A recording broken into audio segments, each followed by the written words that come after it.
श्री स्वामीराज माऊली.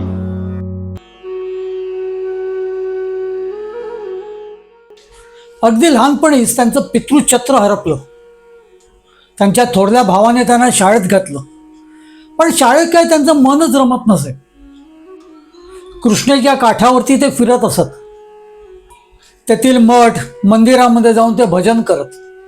कधी कधी ते एकटक आकाशाकडे पाहत नुसते शांत बसलेले असायचे आणि तिथे त्यांना भजनच पुरायचे, अभंगच पुरायचे आणि त्यातच ते रमून जात. स्वामी समर्थ महाराजांचा परंपरा लाभलेला हा थोर पुरुष पुढे जाऊन सिद्ध झाला. गुरुदेव श्री स्वामीसुत महाराजांच्या कन्या सीताबाई, त्यांचा त्यांना अनुग्रह सुद्धा लाभला. स्वामी कृपेने ही बोलतसे वाणी, नभे माझी करणी बोलवया. स्वामी सूत म्हणे स्वामीची कथा, कृपा बळे वार्ता बोलतसे.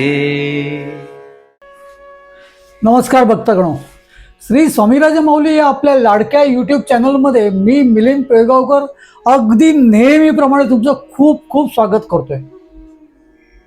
भक्तगणो, काही जणांचा जन्मच जो असतो ना, तो ईश्वरी कार्यासाठी असतो. मग त्यांना कसलंच भान नसतं, आपल्या स्वतःच्या अस्तित्वाचं भान सुद्धा त्यांना नसतं. आणि अशा लोकांना अगदी लहान वयापासून हे वेध लागलेले असतात. मग त्यांना माणसात आणणं तसं सोपं नसतं, सोपं काय ते अशक्यच असतं. आणि अशाच एका विभूतीबद्दल आज आपण बोलणार आहोत. श्री स्वामी समर्थ महाराजांची परंपरा लाभलेली ही विभूती 1870 साली सांगलीच्या एका नामवंत कुळामध्ये त्यांचा जन्म झाला. त्यांचे नाव ज्ञानेश्वर ठेवण्यात आले. ज्ञानेश्वर सिद्धोजी सातपुते असं त्यांचं पूर्ण नाव. अगदी लहान वयातच त्यांचे पिता वारल्यामुळे त्यांच्या मोठ्या भावांनी त्यांच्याकडे पूर्णतः लक्ष दिलं. ज्ञानेश्वर थोडे मोठे झाले तसा त्यांचा शाळेमध्ये दाखला सुद्धा केला. पण शाळेतल्या अभ्यासामध्ये या ज्ञानेश्वराचं कधी मन लागलंच नाही. अगदी वयाच्या 5व्या वर्षीच ते पूर्ण ईश्वर चिंतनामध्ये आणि मननामध्ये मग्न राहत. शाळेत कधी गेलेच नाहीत. अगदी मारून धोपटून शाळेत जरी पाठवलं तरी तिथे त्यांचं मन रमायचं नाही. त्यामुळे शिक्षक त्यांना घरी हकलावून देत.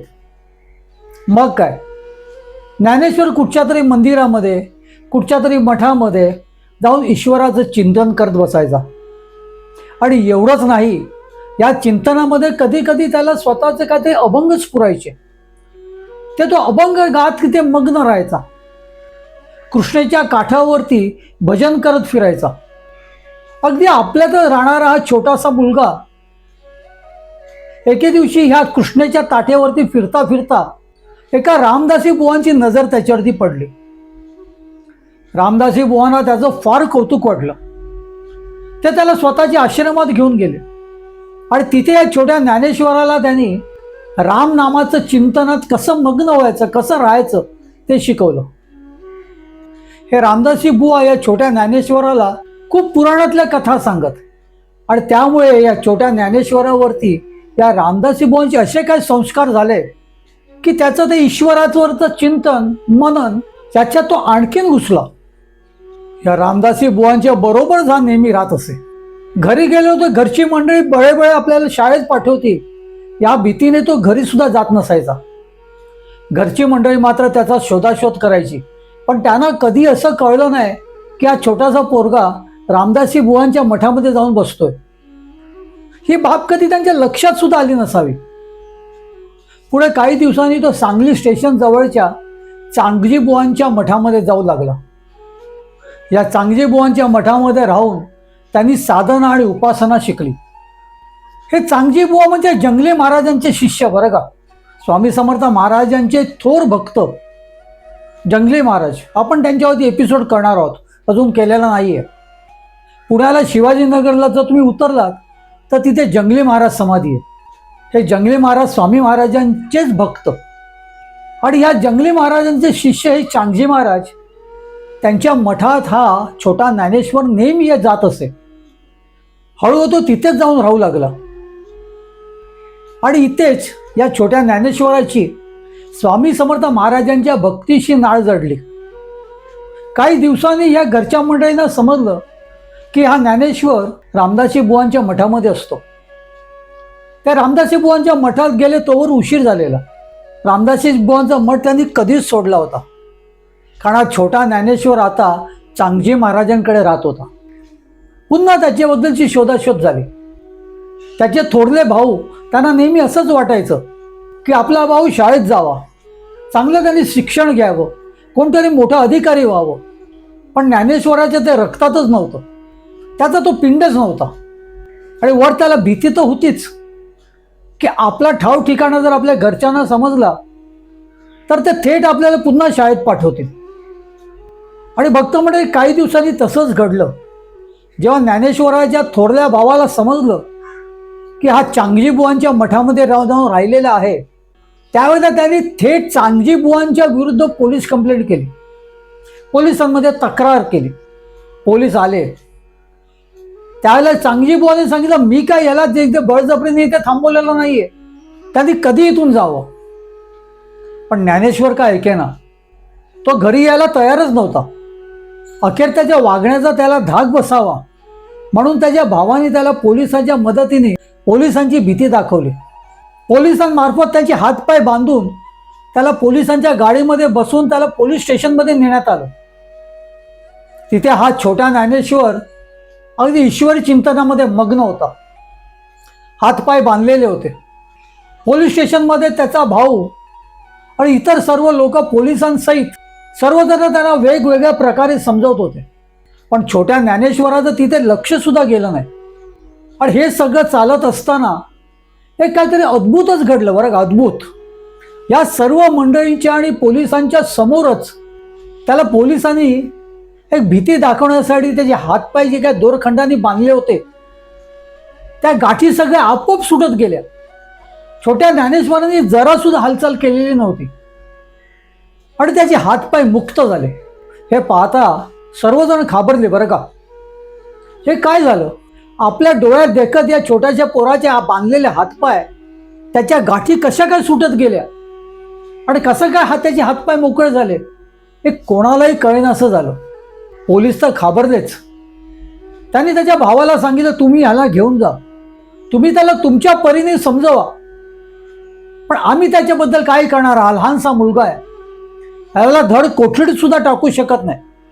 तुम्ही सांगितल्याप्रमाणे आम्ही त्याला भीती दाखवण्यासाठी बांधला बिंगला खरं, पण त्याच्या गाठी या ज्या काय आपोआप सुटतायत, तर हे काहीतरी प्रकरण आम्हाला वेगळंच वाटतंय. त्यामुळे तुम्ही त्याला घरी घेऊन जा, तुमच्या परीने समजावा, समजला तर ठीक, पण आमच्याकडे काय परत येऊ नका. त्याच्या थोरल्या भावाने त्याला अगदी खूप समजूत त्याची काढून त्याच्या घरी नेलं. त्याला बाबा पुता करून पुन्हा शाळेत पाठवायला सुरुवात केली. बाबाला थोडं तरी शिक्षण घे, लिहिता वाचता आलं तर तुला काहीतरी पुढे करता येईल, आणि ते पण जर आलंच नाही तर तू कसा जगणार? काहीतरी तुझ्या पोट्या पाण्याची सोय तुलाच करावी लागणार. नाना प्रकारे त्याला समजवण्यात आलं आणि त्याला बरेच शाळेत पाठवण्यात आलं. छोटा ज्ञानेश्वर काही दिवस शाळेत गेला, पण अगदी जात होता. आता सर्वांना असं वाटलं की सर्व काही ठीक आहे. ज्ञानेश्वर शाळेत जातोय, शाळा सुद्धा व्यवस्थित चाललेली आहे, तो अभ्यास सुद्धा करतोय. आता सगळं सुरळीत झालं असं वाटतं ना वाटतं तोच गावामध्ये अजानुभव यती आले होते. या यतीरायांची गावामध्ये खूप चर्चा होती आणि ही चर्चा, हा बोलबाला या छोट्या ज्ञानेश्वराच्या कानावर पडला. त्या ज्ञानेश्वरांनी थेट शाळेतूनच पळ काढला. तो थेट त्या यतीरायांकडे गेला, त्यांना नमस्कार केला. जेमतेम 30-35 वयाचे हे वाघूजी मुनी, त्यांना लोक देवलिंग महाराज म्हणत. अतिशय तेजपुंज, उंच पुरे आणि स्वामी महाराजांसारखेच अजानुभव. त्यांनी समोर हात जोडून उभ्या राहिलेल्या या छोट्याशा ज्ञानेश्वराला बघून त्यांना खूप कौतुक वाटलं. ज्ञानेश्वरांनी डोळे उघडले त्यांच्या पायावरती लोटांकण घातलंच. तोच त्यांना अगदी गहीवरून आलं. त्यांनी त्या छोट्याशा मुलाला जवळ घेतलं, अंजारलं, गोंजारलं, त्याची विचारपूस केली आणि त्याला स्वतःबरोबर ठेवून घेतलं. आणि इथेच त्या छोट्याशा ज्ञानेश्वराच्या आयुष्याला कलाटणी मिळाली. तो देवलिंग महाराजांच्या बरोबर भ्रमंतीला गेला. विविध देवस्थानं, तीर्थाटनं अशा सर्व ठिकाणी तो त्या देवलिंग महाराजांच्या बरोबर फिरत असे. अनेक विभूतींचं त्याला दर्शन घडलं. हे देवलिंग महाराज म्हणजे मिरज येथील वीरशैव लिंगायत समाजाची गादी त्यांच्याकडे होती. ते त्या गादीवरती बसले होते. या गादीचा स्वामी समर्थ महाराजांशी फार जवळचा संबंध होता बरं का. देवलिंग महाराजांची इतकी मर्जी या पोरावरती बसली, त्यांनी या छोट्या ज्ञानेश्वरावरती आपल्या अगदी मुलासारखं प्रेम केलं. आणि त्याच्या वयाच्या 10व्या वर्षीच त्याला या वीरशैव श्री स्वामी समर्थ महाराजांच्या संबंधित गादीवरती सुद्धा बसवलं. देवलिंग महाराजांनी या छोट्या ज्ञानेश्वराला वीरशैव गादीवरती बसवतं आणि ते स्वतः भ्रमंतीला निघून गेले. त्यांची ही गादी आता हे छोटे ज्ञानेश्वरच सांभाळत होते. आता ते इथल्या वीरशैव गादीचे मठाधिपती झाले होते बरं का. वय जेमतेम 10 वर्षाचं, पण पूर्ण ज्ञानी. त्याला सिद्धच प्राप्ती होती. ते पूर्णतः सिद्ध होते. काही वर्षांनी शंकर गिर नावाचे एक छोटेसे त्यांच्याच वयाचे साधू त्यांना भेटायला आले. या दोघांची भलतीच गट्टी जमली आणि काही दिवसांनी हे दोघंही भ्रमंतीकरिता बाहेर निघाले. प्रथम त्यांनी हुबळीच्या सिद्धारूढ महाराजांचं दर्शन घेतलं आणि नंतर तिथून हे दोघंही पुण्याला आले. आळंदीला ज्ञानेश्वर माऊलींच्या समाधीचं दर्शन घेतलं. माऊलींच्या समाधीवरती दोघांनी डोकं टेकलं. तिथे या दोघांनी माऊलींशी संधान साधलं आणि माऊलींना वंदन करून पुण्यातील सोमवार पेठेत आले. पुण्यातील सोमवार पेठेतल्या आबागीर महाराजांच्याकडे हा छोटा ज्ञानेश्वर काही वर्ष राहिला. आबागीर महाराजांकडून त्यांनी योगाभ्यास शिकला. जवळजवळ 84 आसने सुद्धा शिकला. आबागीर महाराजांना सुद्धा त्याचं फार प्रेम जडलं. ज्ञानेश्वर अतिशय हुशार होता. कुठलीही गोष्ट तो ती सहज आत्मसात करायचा आणि त्यात त्याच्याकडे एक दैवी शक्ती होती, ती होतीच.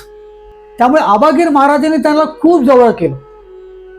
आपल्या गिरी संप्रदायामध्ये त्याला समाविष्ट करून घेतलं आणि या आबागिरी महाराजांनी त्याला ज्ञानगिरी महाराज म्हणून नाव ठेवलं. आता मिरजेचा तो छोटा ज्ञानेश्वर ज्ञानगिरी महाराज झाला होता. त्यांनी हे नवीन नाव धारण केलं होतं. पुणे, सातारा, फलटण, कोल्हापूर असं करत करत हे ज्ञानगिरी महाराज पुन्हा मिरजेला आले. आपल्या आश्रमात आले. तिथे देवलिंग महाराजांचं त्यांनी दर्शन घेतलं. तेव्हा देवलिंग महाराजांनी त्यांना सांगितलं, अरे आता इथे थांबू नकोस, आता मुंबईला जा आणि तिथे स्वामी महाराजांच्या आत्मलिंगाची सेवा कर. मुंबईला स्वामी समर्थ महाराजांचं आत्मलिंग म्हणजे गुरुदेव श्री स्वामीसुत महाराजांना प्रत्यक्ष परब्रह्म परमेश्वरांनी दिलेलं त्या पादुका. ज्ञानगिरी महाराजांना हा संकेत होताच ते मुंबईला आले. पण तोवर या पादुका कांदेवाडी मठातून स्थलांतरित होऊन चेंबूर मठाची स्थापना झाली होती आणि या चेंबूर मठाची स्थापना केली होती गुरुदेव श्री स्वामीसुत महाराजांच्या कन्या साध्वी सिद्धामाई यांनी. ज्ञानगिरी महाराज चेंबूरला आले. त्यांना सिद्धामाईंचं दर्शन झालं. सिद्धामाईने त्यांच्यावरती आधी स्वतःच्या मुलासारखं प्रेम केलं. त्यांना स्वतःजवळ ठेवून घेतलं. सिद्धाबाईंच्या बरोबर हे छोटेसे ज्ञानगिरी महाराज अभंग गात. गुरुदेव श्री स्वामीसुत महाराजांच्या रचनांमध्ये ते मग्न होत. त्यांनी स्वामी समर्थ महाराजांच्या आत्मलिंगाची भरपूर सेवा केली. कितीतरी वर्ष ते चेंबूरच्या मठामध्ये सिद्धाबाईंच्या बरोबर राहत असत. सिद्धाबाईंना ते आपल्या आई समान मानत. एके दिवशी सिद्धाबाईंच्या बरोबर ते स्वामी महाराजांच्या पुढे भजनात तल्लीन असता सिद्धाबाईंनी त्यांना सावध केलं आणि त्यांना अनुग्रह दिला. श्री स्वामी समर्थ, जय जय स्वामी समर्थ हा त्यांना मंत्र सुद्धा दिला. आणि तेव्हा ज्ञानगिरी महाराज खऱ्या अर्थाने सिद्धत्वाला पावले. सिद्धाबाईंचं वात्सल्य त्यांना लाभलं होतं, सिद्धाबाईंचं प्रेम त्यांना लाभलं होतं. आणि खुद्द स्वामीसूत महाराजांच्या कन्या सिद्धाबाई या साध्वी होत्या बरं का. आणि त्यांच्याकडून अनुग्रह मिळणं म्हणजे खरोखर ही एक मोठीच गोष्ट होती. चेंबूर मठामध्ये ते सिद्धाबाईंच्या बरोबर भजनाला जेव्हा बसत तेव्हा तिथे स्वामी भक्तांची अगदी गर्दी जमत असायची. मठातलं वातावरण इतकं प्रसन्न होऊन जायचं. आणि असं म्हटलं जातं की सुवासिक फुलांचा सुगंध सुद्धा सुटायचा. नंतर ज्ञानगिरी महाराजांनी मुंबईतील सर्व स्वामी समर्थ महाराजांच्या आज्ञेने स्थापन झालेल्या मठांना भेट दिली. त्यांनी सर्व मठांमध्ये जाऊन महाराजांचं दर्शन घेतलं. एके दिवशी त्यांना या चेंबूर मठामध्ये प्रेमदास नावाचे एक साधू भेटले. हे साधू ज्ञानगिरी महाराजांना घेऊन स्वतःच्या आश्रमात गेले. तिथे हे दोघं काही दिवस राहिले आणि नंतर हे दोघं पुन्हा भ्रमंतीसाठी बाहेर पडले. प्रेमदास महाराजांबरोबर या ज्ञानगिरी महाराजांनी अनेक ठिकाणची भ्रमंती केली आणि कितीतरी वर्षांनंतर ते पुन्हा मिरजेला आले. पुन्हा त्यांची भेट देवलिंग महाराजांशी झाली. देवलिंग महाराजांनी त्यांनी त्या वीरशैव लिंगायत गादीवरती त्यांना बसवलेलं. तिथले ते मठाधिपती होते आणि ही गादी प्रत्यक्ष स्वामी समर्थ महाराजांशी संबंधित होती. आणि म्हणूनच असावं त्यांचा स्वामी सूत कन्या सिद्धाबाईंकडे येणं झालं. तिथे त्यांना दीक्षा मिळाली. ज्ञानगिरी महाराजांना बघून देवलिंगांना खूप आनंद झाला आणि काही दिवसांनी देवलिंग महाराज भ्रमंतीसाठी बाहेर पडले. देवलिंग महाराज भ्रमंतीसाठी बाहेर पडले ते कायमचेच बरं का. त्याच्यानंतर ते पुन्हा कधीच मिरजेला आले नाहीत.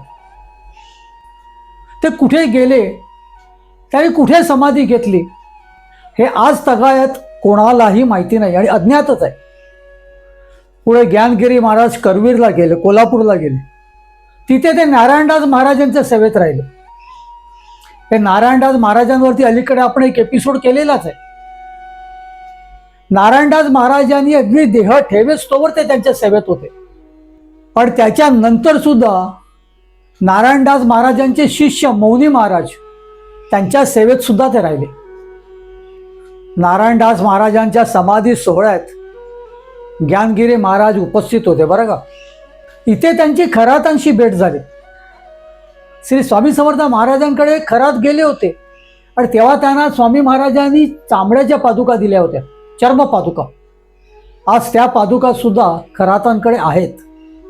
आपण त्याच्यावरती लवकरच एक एपिसोड करणार आहोत.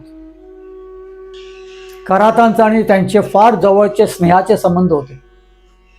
ज्ञानगिरी महाराजांना खरात अगदी गुरु समान मानत. पुढे असं म्हटलं जातं की 1965 सालापर्यंत ज्ञानगिरी महाराज हयात होते. 1965 साली त्यांनी आपला अखेरचा श्वास घेतला. ज्ञानगिरी महाराजांनी जेव्हा देह ठेवला तेव्हा त्यांचं वय 95 होतं बरं का, 95. त्यांचं हे चरित्र फक्त एवढंच नाही जे मी आज तुम्हाला सांगितलेलं आहे. निश्चितच आमचा सखोल त्याच्याबद्दलचा शोध चालू आहे. जेव्हा केव्हा आम्हाला त्यांच्याबद्दलचं इत्थंभूत चरित्र कळेल तेव्हा निश्चितच त्यांच्यावरती एक आपण दुसरा एपिसोड सुद्धा करू. पण विशेषतः आपले गुरुदेव श्री स्वामीसूत महाराज यांच्या कन्या सीताबाई यांचा अनुग्रह लाभलेले हे ज्ञानगिरी महाराज खरोखर एक थोर विभूती होती. साक्षात स्वामी समर्थ महाराज यांच्याच परंपरेतले ते होते. आणि म्हणूनच त्यांना असे इतकेसे सिद्ध पुरुष भेटत गेले आणि अखेर त्यांना सीतामाईंच्याकडून अनुग्रह लाभला. भक्त मंडळी, या थोर विभूती असतात ना, त्या कधीही स्वतः मी थोर असं सांगत नाहीत, मी काहीतरी विशेष आहे असं कधीच सांगत नाहीत. जसजसं सामान्यांना त्यांच्याबद्दल कळतं तसतसं जसा गुळाच्या ठेपेला मुंगळ्या लागतात तसे आपण त्यांच्या भोवती फिरू लागतो. स्वामी समर्थ महाराज ग्रेट होते. त्यांची शिष्य परंपरा सुद्धा ग्रेट होते. महाराज असं परीस होतं की त्याच्या स्पर्शाने दुसऱ्या परीसाची निर्मिती व्हायची. सोनं नाही, परीसच. आणि तसंच एक परीस म्हणजे आपले ज्ञानगिरी महाराज होते. भक्त मंडळी, श्री स्वामी समर्थ महाराजांच्या परंपरेतला हा सत्पुरुष, साक्षात गुरुदेव श्री स्वामी सुतांच्या कन्या सीतामाईंच्या कडून अनुग्रह लाभलेला हा सत्पुरुष कधी प्रकाशात आलाच नाही. त्याच्याबद्दल कोणालाच माहिती नाहीये. आज आपण त्यांचं स्मरण जरी करत असलो तरी आपल्याला त्यांचं पूर्ण चरित्र माहिती नाहीये. तो शोध घेणं अजून बाकीच आहे, कारण ते कधीच प्रकाशात आले नाहीत. ते आपल्या विधेय अवस्थेमध्ये स्वामी महाराजांच्या चिंतनात कायम राहिले. कायम परमेश्वर परब्रह्माच्याच सानिध्यामध्ये ते राहत असत. भक्तमंडळी, असेच थोर संत, अशाच थोर विभूती ज्या स्वामी महाराजांशी संबंधित आहेत, आपण वेळोवेळी त्यांचे विषय, त्यांचं स्मरण तुमच्यापर्यंत घेऊन येतो आणि ह्याही पुढे हे आमचं कार्य चालूच राहील. तुम्हा सर्वांना एकच विनंती आहे, तुम्हाला खरोखर ही मी देत असलेली माहिती जर आवडत असेल, खरोखर ही सगळी माहिती तुम्ही मोठ्या प्रेमाने ऐकत असाल, श्री स्वामी समर्थ महाराजांच्या अशा या अप्रकाशित गोष्टी जर तुम्हाला ऐकायला आवडत असतील, तर भक्तांमध्ये हात जोडून एक विनंती करतो, आमचा हा चॅनल सबस्क्राईब करा. श्री स्वामी समर्थ महाराजांच्या श्री स्वामीराज माऊली परिवारामध्ये सामील व्हा. या परिवाराचे सदस्य व्हा. सबस्क्राईब करा आणि फक्त सबस्क्राईब करून शांत बसू नका, तर तुमच्या परिचित श्री स्वामी भक्तांपर्यंत हा आपला चॅनल पोचवा. त्यांना सुद्धा तो शेअर करा. कारण हे सगळं कार्य, हे सगळं अभ्यासपूर्ण संशोधनात्मक जे काही काम चालू आहे, त्या भक्तमंडळी तुम्हा सर्व स्वामी भक्तांसाठीच आहे. आणि म्हणूनच तुमच्याकडून हा चॅनल सबस्क्राईब व्हावा ही आमची मनोमनी इच्छा आहे. तेव्हा भक्तमंडळी, खरोखर जर आमचा हा चॅनल आवडला असेल तर सबस्क्राईब करा. तुमच्या इतर स्वामी भक्त मित्रमंडळींमध्ये तो शेअर करा. तेव्हा भक्तमंडळी, गुरुदेव श्री स्वामी सुत महाराजांचं स्मरण करूया. त्यांच्या कन्या साध्वी सीतामाईंचं स्मरण करूया. परब्रह्म श्री स्वामी समर्थ महाराजांचं स्मरण करूया. देवलिंग महाराजांचं स्मरण करूया. ज्ञानगिरी महाराजांच्या चरित्रामध्ये ते ज्या ज्या सिद्ध पुरुषांकडे जाऊन आलेले आहेत, त्या सर्वांचं स्मरण करूया आणि मनोमनी म्हणूया, श्री स्वामी समर्थ, श्री स्वामी समर्थ, श्री स्वामी समर्थ.